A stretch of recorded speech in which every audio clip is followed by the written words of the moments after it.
Hi, this is an impromptu live that I wanted to share, something I wanted to share with you that I'm feeling kind of excited and about wanting to talk about.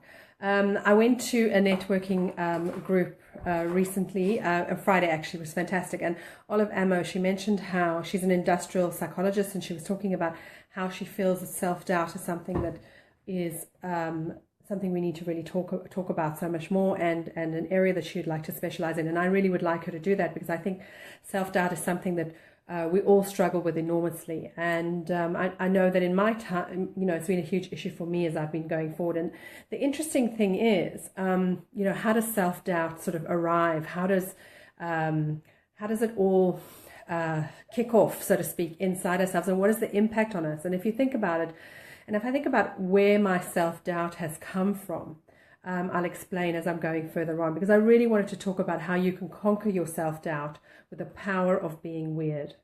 And if you don't know who I am, my name is Helen Elizabeth Evans. I'm known as the UK's #1 scientific hand and fingerprint analyst, but that is simply the tool that I use. What I really do is I help you powerfully kickstart your life purpose work.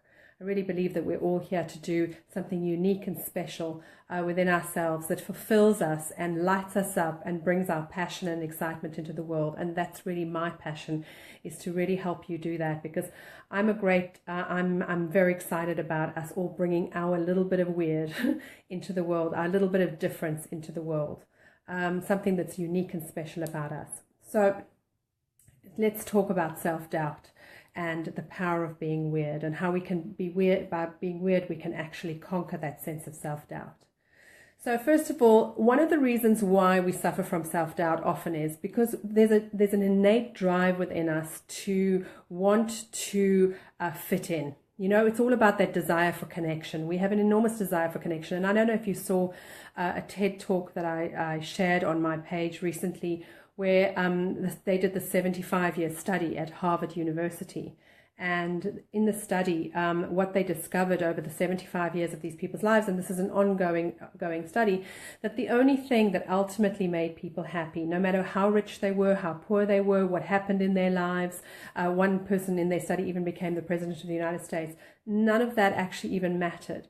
What really, really mattered to these people and what gave them that sense of fulfillment was having amazing quality relationships throughout their lives, people that they felt they could depend on.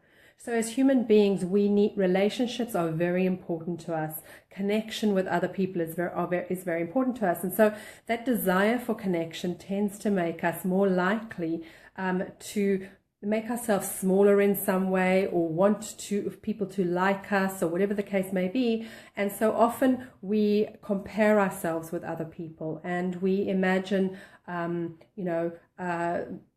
what I have to share is not that special. People might not like me for it. And everything that I'm doing underneath needs to be about how people are going to respond to me, because what I really want more than anything else is connection. And I find that really, really interesting, because as long as you understand what your innate reasons for how you feel are and what they're all about, then you're more likely to actually sort of act in a powerful way, right? And thank you very much for joining me. I'm talking about how you can conquer your self-doubt. I'm really passionate. Hi, Inga. Thank you for being here. This is a subject which I'm really passionate about.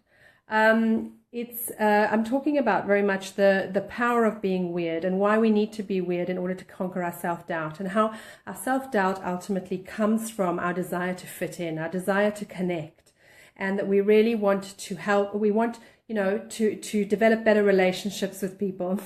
Thank you, Inga. I love that. We want to, and also there's almost a mass market mindset. This thing, I have to get on with as many people as possible.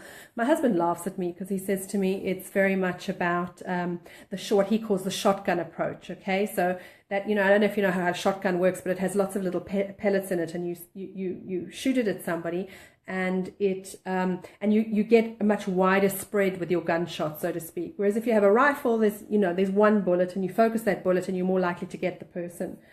The world needs weird. Oh, Inga, we're so on the same page. I so agree. It's a real passion of mine. In fact, somebody quite well known suggested that I write a book called The Power of Weird. And so that is still sitting in the back of my mind. I might very well do that. But anyway, we want, we have the shotgun approach, and ultimately, we touch everybody a little bit and we make less impact. Whereas if we have a rifle approach to things, which is, the whole weirdness, what the weirdness is about in many ways, we're more likely to shoot one particular thing and have a greater impact in that one particular area. And one of the reasons why today I'm kind of excited about this, I'll just turn the camera around so I can just show you this book. So this is the book that I've just been reading. It's Seth Godin, We Are All Weird, right? So I want to give him some credit for that. The Rise of Tribes and the End of Normal. And that's what sort of prompted this.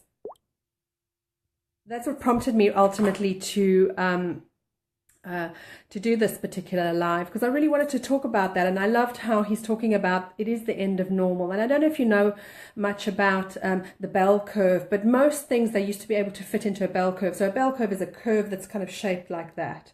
And it used to be quite a tight sort of curve. And what was normal was most of the people fitted into the normal category. And now what they're finding is whatever you're talking about is that they're finding there's a much greater spread of what actually is nobody's normal anymore.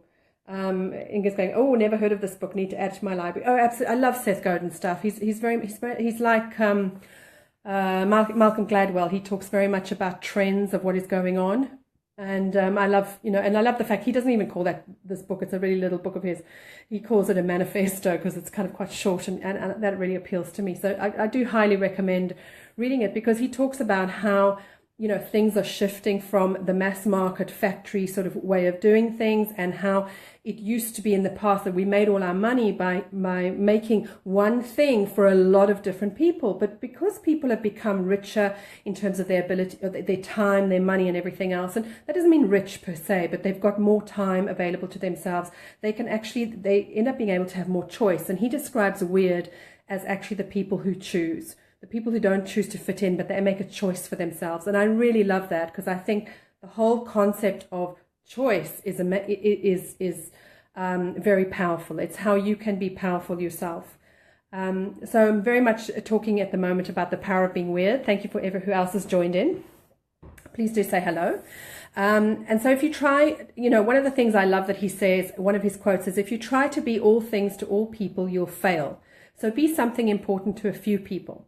Cater to the normal, disappoint the weird. So it's a dumb strategy as the world gets weirder for you to actually service the normal. What you need to be servicing are the weird, the people who are your tribe. So let's go back to my whole concept of why we do self-doubt. Then we go, we do self-doubt because we want to connect, right? We experience self-doubt because it's like, am I going to be able to connect based on the fact that I'm a bit weird and I don't kind of fit in, and is my stuff good enough, etc., right? Because we really want people to like us.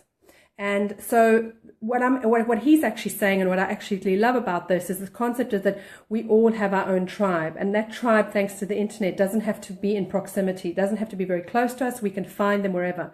They're people who believe in what we believe in. They think like we do. We can find our own little tribe, and by talking about the things that are weird and different about us, and finding people who love that about us, we amplify that message, because then they take up our message and start taking it out there. So my whole concept is that actually when you start to be weird, start to show how different you are and get it out there and show it for the world. Love all the hearts, Inga. Thank you. You're so fabulous. When you choose what you want, when you differentiate yourself, it's what makes you interesting. It's how you stand out. And so what he really wants you, or what I want you to do, and what he's talking about in many ways, is find your own little tribe. Let them talk about the message that you're sharing too. And then you find your self-doubt goes, and also your connection, which you've been looking for, actually becomes much more focused. You get a connection with people that is deeper, because you're on the same wavelength. You've got the same values, got the same weirdness. But if nobody else knows you're weird, they don't know to come and find, and they are equally weird, they don't know to come and find you.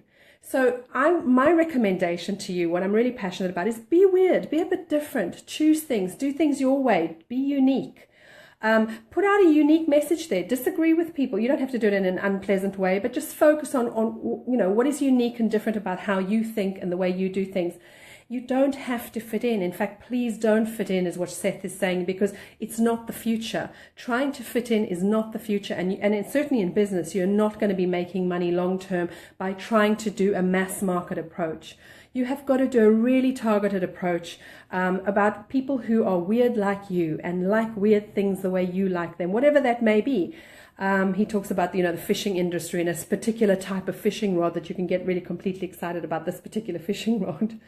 And that's the thing to do, is what is your thing? What is your thing that you're really passionate and excited about? And can you just really talk about that thing and attract people to you who will love that and find the connection in the world that you need? And by finding your little tribe, you will find, because they support you in your weirdness, your sense of self-doubt will disappear. And so that's my message to you today is, ultimately you can conquer your self-doubt by actually the power of being weird, because being weird is becoming more and more powerful. So, sorry, I just knocked the camera, but, do you have any questions around it? Feel free to. If you have enjoyed this video, thank you for those of you who've been watching, and anybody who's been watching on the replay. I forgot to mention earlier, but feel free to share. I'd love to see your comments below. If you have any thoughts that you want to add in and that I can answer later, I will do. But I really wanted to leave you inspired and excited. I don't have anything that I want to send you to right at this moment, but I do recommend going and getting Seth's book, and I'll put it up again for you so you can have a look at it. And maybe I might do a blog on it. I don't know. I'll see how I feel. So anyway, that's We Are All Weird: The Rise of Tribes and the End of Normal, Seth Godin. So yeah, you don't want to be normal anymore, okay? But anyway, I was talking about a few things. Do watch from the beginning if you get a chance. I think I had some good stuff to share then. And thank you so much for being here. Thanks, Inga. I didn't expect to see you right now. Much appreciated for being here. Feel free to connect with me. Take care. Bye.